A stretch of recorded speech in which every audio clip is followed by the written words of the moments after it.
Good morning students. आज अपन physics का first chapter study करेंगे और फर्स्ट चैप्टर आपका है विद्युत क्षेत्र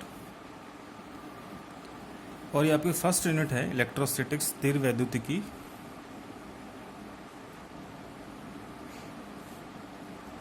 इसमें टोटल 4 चैप्टर हैं और ये आपका फर्स्ट चैप्टर है विद्युत क्षेत्र। तो थोड़ा सा मैं इसके बारे में आपको बता देता हूँ। इसमें अपन आवेश और आवेश के गुणों के बारे में और आवेश में जो बल लगता है उसके बारे में पढ़ेंगे। जैसे कि आपने देखा होगा सामान्यतः कई बार कि अगर स्केल को बालों में रगड़कर पेपर के पास में ले जाएं तो पेपर के टुकड़ों को वो अपनी तरफ आकर्षित करती है, खींचती है। तो वो ऐसा क्यों करती है, उसमें आकर्षण का गुण कहाँ से आता है। ऐसे ही कई चीज़ें आपने और भी देखी हुई, जैसे बिजली चमकती है तो आपको वहाँ पे दिखाई देता है, बहुत तेज आवाज़ सुनाई देती है, वो क्यों होता है। ऐसी सारी जो घटनाएं हैं इनमें आवेश ही काम करता है। तो सबसे पहला पॉइंट इसका विद्युत क्षेत्र में विद्युत आवेश होता है।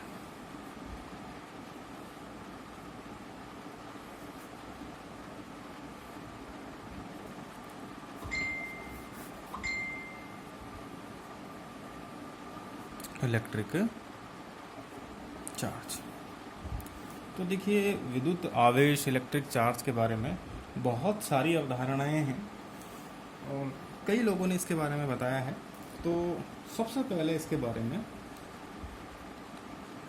600 ईसा पूर्व, मतलब जो आपके ईस्वी सन चल रहे हैं 2000-2020 जो भी है, इससे 600 वर्ष पहले ग्रीक देश था और ग्रीक देश के मिलेटस के एक वैज्ञानिक थे जिनका नाम था थेल्स। थेल्स ने ये देखा कि एम्बर नामक पदार्थ को, एम्बर एक पदार्थ होता है, पेपरवेट जैसा कुछ होता है। इस पदार्थ को अगर आप रेजिन या किसी ऊन के कपड़े से रगड़ें तो रगड़ने के बाद उसमें छोटे छोटे तिनकों को, कागज़ के टुकड़ों को अपनी तरफ खींचने का एक गुण आ जाता है। और ये गुण जो था वो बाद में पता चला कि ये चार्ज के कारण होता है, आवेश के कारण होता है। तो एम्बर को यूनानी भाषा में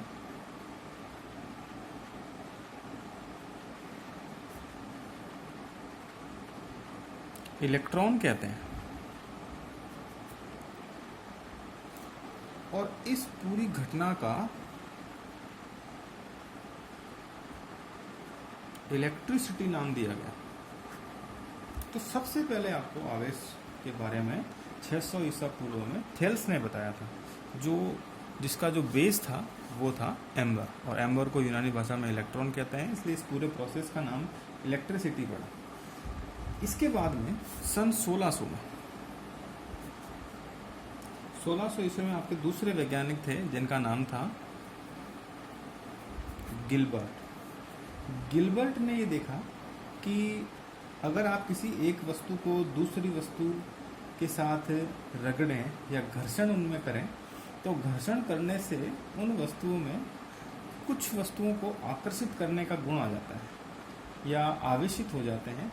इसे भी बाद में आवेश ही कहा गया। तो ये कुछ घटनाएं हैं जिनसे विद्युत आवेश के बारे में अनुभव हुआ कि आवेश होता क्या है, किस तरह से ये काम करता है। अब सबसे सटीक जानकारी आपको जो दी थी उसके लिए एक वैज्ञानिक थे जिनका नाम था बेंजामिन फ्रैंकलिन। इसने सबसे पहले ये बताया कि ये जो भी चीज़ है इसका नाम है आवेश, इसका नाम क्या है, चार्ज है। सबसे पहले बेंजामिन फ्रैंकलिन ने बताया आपको ये कि जो भी चीज़ ये आकर्षित कर रही है, आकर्षित करने का जो गुण आ रहा है इसमें, इसका नाम है चार्ज, विद्युत आवेश इसको कहते हैं। और इसी ने सबसे पहले ये बताया कि जो चार्ज होते हैं वो दो तरह के होते हैं, एक पॉजिटिव चार्ज होता है और एक नेगेटिव चार्ज होता है। तो इन्होंने इसके लिए एक थ्योरी है कि इन्होंने देखा कि स्पार्किंग बहुत जगह होती है और स्पार्किंग आपको बाद में पता चलेगा कि आवेश का ही एक रूप होता है। तो उन्होंने देखा कि बिजली जब चमकती है तो वहाँ पे भी बहुत सारी स्पार्किंग हुई। तो उन्होंने ऐसा सोचा कि अगर वहाँ स्पार्किंग हो रही है तो विद्युत आवेश वहाँ पे संभव हो सकता है। तो इन्होंने उस आवेश को अनुभव करने के लिए एक प्रयोग किया, और वो कुछ इस तरह से था कि उन्होंने पतंग के साथ में एक चाबी को या मेटल रॉड को लेके ऊपर बादलों की तरफ भेजा। तो उन्होंने देखा कि वहाँ से कोई आवेश फील नहीं हो रहा है, कोई चार्ज अनुभव नहीं हो रहा है वहाँ से। और बारिश के दिनों में उन्होंने ये देखा कि जब वो डोर गीली हो रही है तो उनको आवेश अनुभव हुआ। तो वहाँ से उन्होंने ये पता लगाया कि जो आवेश है वो संचरित करता है जब आपके पास कोई चालक हो जिसमें विद्युत का प्रवाह हो सके। तो वहाँ से चालक में आवेशों का प्रवाह मान लिया गया और यहाँ से विद्युत आवेश की उत्पत्ति हुई। और बाद में उन्होंने ये देखा कि अगर दो आवेश समान हैं तो वो तो प्रतिकर्षित कर रहे हैं और विपरीत आवेश आकर्षित कर रहे हैं। तो इसी आधार पर उन्होंने ये पाया कि आवेश होते हैं दो प्रकार के, एक का नाम धनावेश हुआ और दूसरे का ऋणावेश।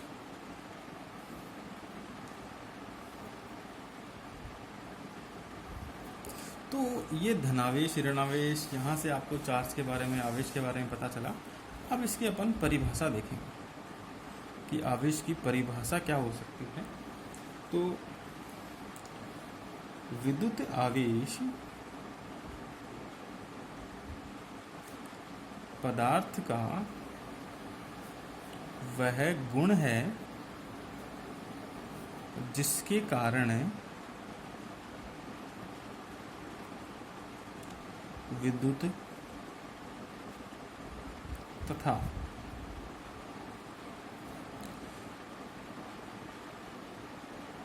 चुंबकीय प्रभाव उत्पन्न होता। या इसकी दूसरी भी एक परिभाषा हो सकती है जो अपन आगे देखेंगे। तो ये थी विद्युत आवेश के बारे में कुछ बेसिक जानकारी। अब देखिए आगे, मान लीजिए कि आपके पास कोई पदार्थ है A और दूसरा पदार्थ है B। इन दोनों पर कोई आवेश नहीं है, प्रारंभ में इन पर आवेश का मान 0 है, कोई आवेश इन पर संभव नहीं है अभी भी। तो आपको पता है कि जो पदार्थ है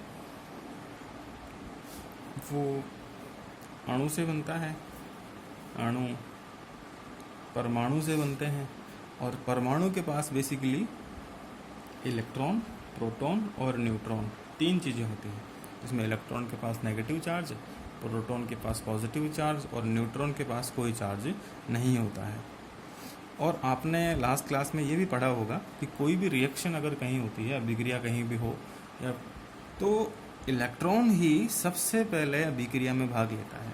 जैसे कि परमाणु जो है वो गोलाकार संरचना होती है और ये इन ऑर्बिट्स में, कक्षाओं में इलेक्ट्रॉन्स जो होते हैं वो चक्कर लगाते रहते हैं।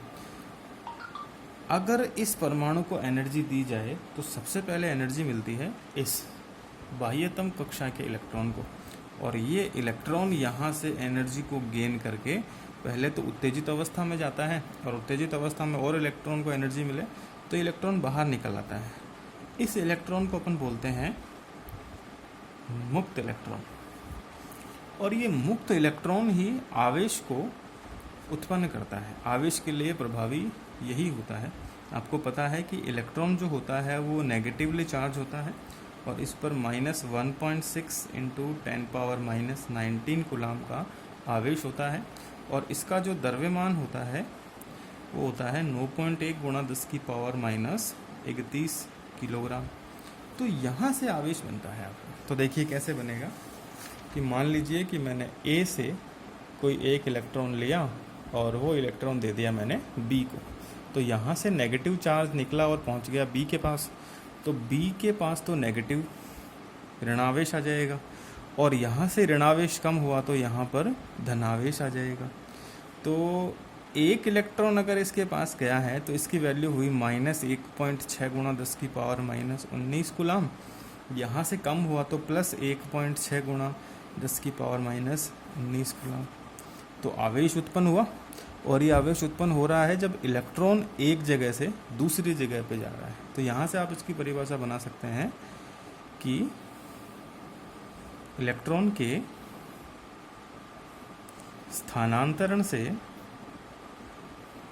आवेश उत्पन्न होता है।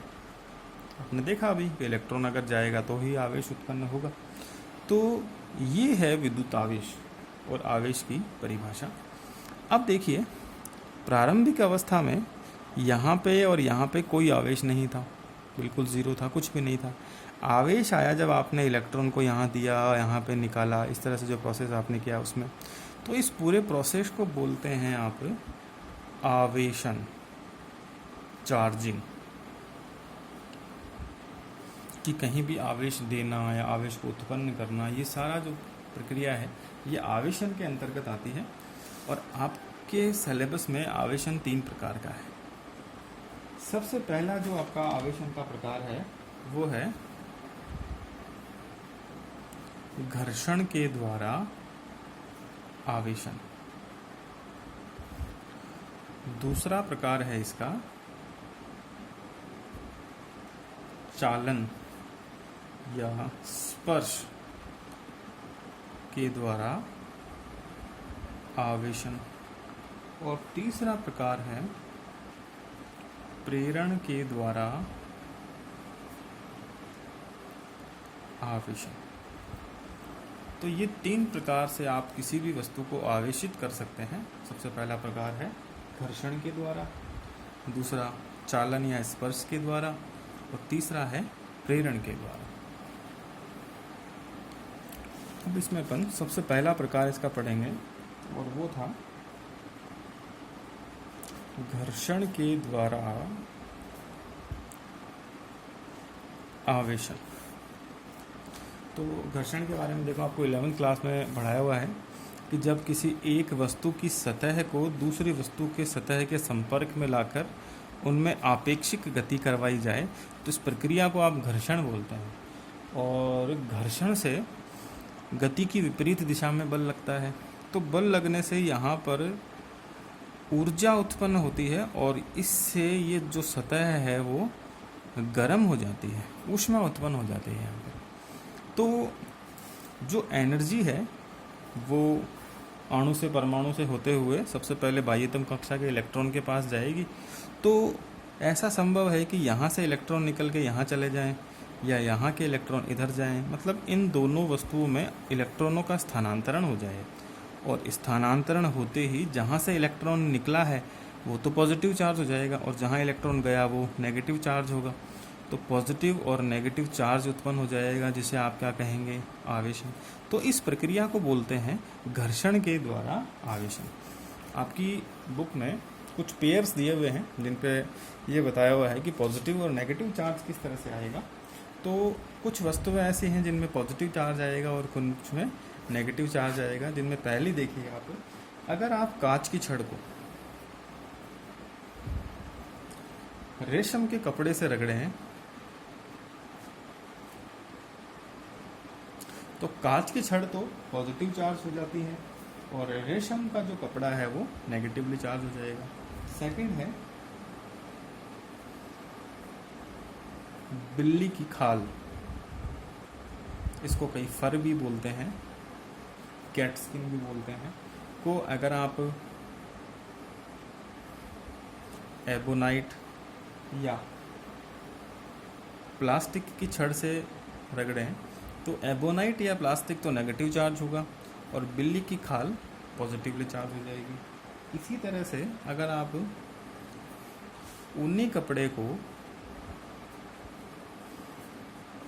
किसी रबड़, एम्बर या एबोनाइट से रगड़ें तो ये वस्तुएं नेगेटिवली चार्ज होती हैं, और ये ऊनी कपड़ा जो है वो पॉजिटिवली चार्ज होता है। अब आपके माइंड में कुछ क्वेश्चन इस तरह से आ रहे होंगे कि सर पता कैसे चलता है कि ये पॉजिटिव और नेगेटिव किस तरह से आए। देखिए, आपके सिलेबस में मोस्टली ये पेयर्स ही होते हैं। अगर आप इन पेयर को लर्न कर लें तो इसके बाहर आपका क्वेश्चन नहीं आता है। अब देखिए, सेकंड प्रोसेस इसका, और सेकंड प्रोसेस इसका है चालन या स्पर्श के द्वारा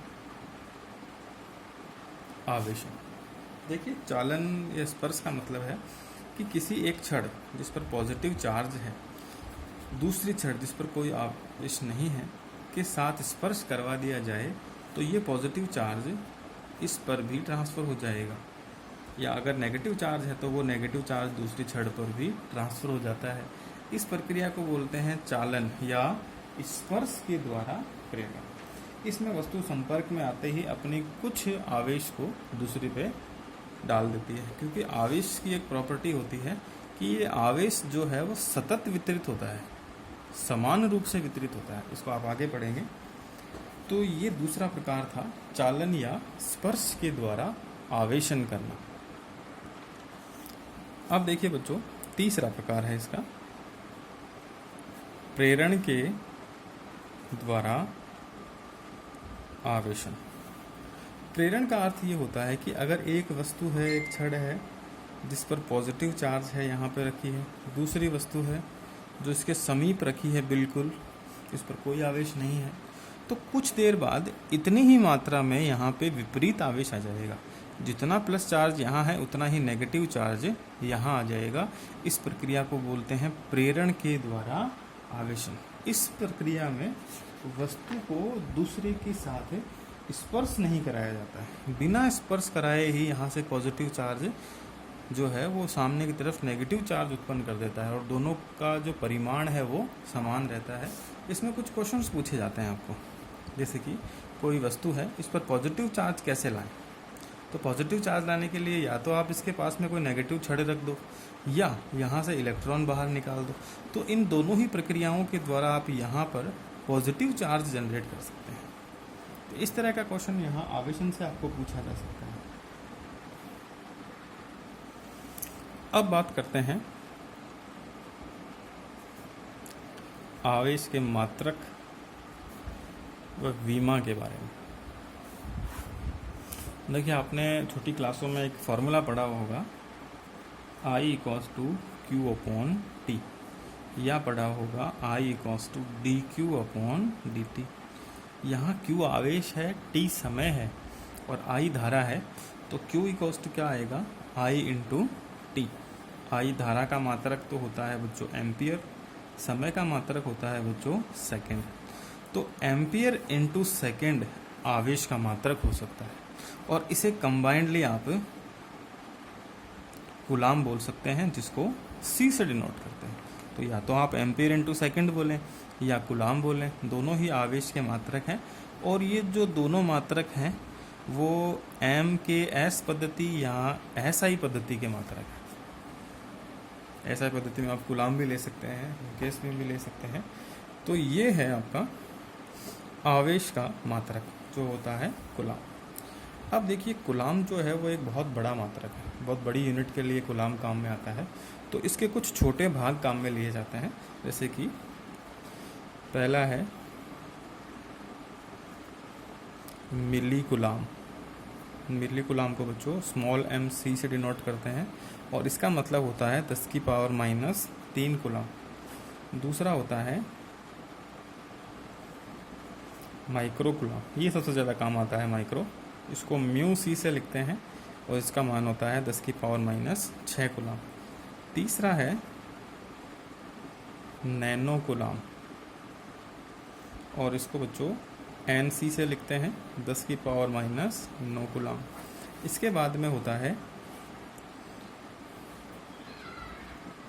पीको कूलाम, इसको Pc से लिखते हैं और इसकी वैल्यू होती है 10⁻12 कूलाम। तो ये कुछ छोटे ऐसा ही मात्रक हैं जो आप काम में ले सकते हैं, जो कूलाम के ही दूसरे रूप होते हैं, milli coulomb, micro coulomb, nano coulomb और पीको कूलाम। ये था आवेश का MKS या SI का मात्रक। अब देखते हैं बच्चों इसकी विमा। तो आपने देखा फॉर्मूला है I × T, मात्रक आया एम्पियर × सेकेंड। एम्पियर के लिए विमा होती है A1, समय के लिए होती है T। तो इसकी विमा हुई बच्चों A1 और T1। ये था आवेश का एसआई मात्रक और उसकी विमा। अब देखिए सीजीएस पद्धति में आवेश का मात्रक। तो देखिए सीजीएस पद्धति में आवेश का जो मात्रक होता है वो होता है स्टेट कूलॉम।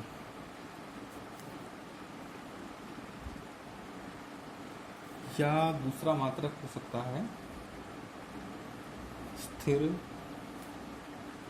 वैद्युत कल, ESU, इलेक्ट्रोस्टैटिक यूनिट, या इसको फ्रैंकलिन भी बोला जाता है। तो ये एसआई पद्धति के मात्रक होते हैं, सॉरी सीजीएस पद्धति के मात्रक होते हैं स्टेट कूलॉम, ESU या फ्रैंकलिन। फ्रैंकलिन को बच्चों FR से नोट करते हैं, स्टेट कूलॉम को स्टेट C लिख देते हैं। तो ये सीजीएस पद्धति के मात्रक है। इसके अलावा इसमें एक विद्युत चुंबकीय मात्रक